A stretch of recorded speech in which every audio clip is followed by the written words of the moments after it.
आगे बढ़ेंगे और खबर शामिल कर लेंगे मरी से। राशिद गुलफराज अब्बासी की रिपोर्ट के मुताबिक जहां पर सहाफियों को धमकी देने की बिना पर शदीद एहतजाज रिकॉर्ड करवाया गया। मंशियात के आदी और जुआ कराने वाले गिरोह के सरबराह इरफान वल इरशाद के खिलाफ खबर आने पर सीख पा हो गया। सहाफी को धमकियां देने पर सहाफी तंजीमों का शदीद एहतजाज, आला हुकाम से फौरी कार्रवाई का मुतालिबा। मरी प्रेस क्लब रजिस्टर्ड के सदर अब्दुल हमीद अब्बासी, मोहम्मद इखलाक अब्बासी, ताहिर महमूद अब्बासी, अब्दुल रहीम अब्बासी और दीगर ने मज़कूरा मंशियात फरोश और कब्जा ग्रुप के सरगना जो आज भी जंगल की जमीन पर काबिज हैं के खिलाफ कार्रवाई करके इलाके को मंशियात की लानत से पाक किया जाए और सरकारी जमीन को इस कब्जा ग्रुप से वागुजार कराया जाए।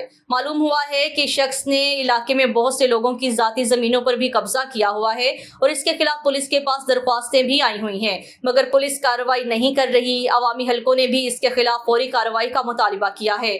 बसूरत दीगर इसके खिलाफ शदीद एहतजाज किया जाएगा, जिसकी तमाम जिम्मेदारी पुलिस के आला हुकाम पर आयद होगी।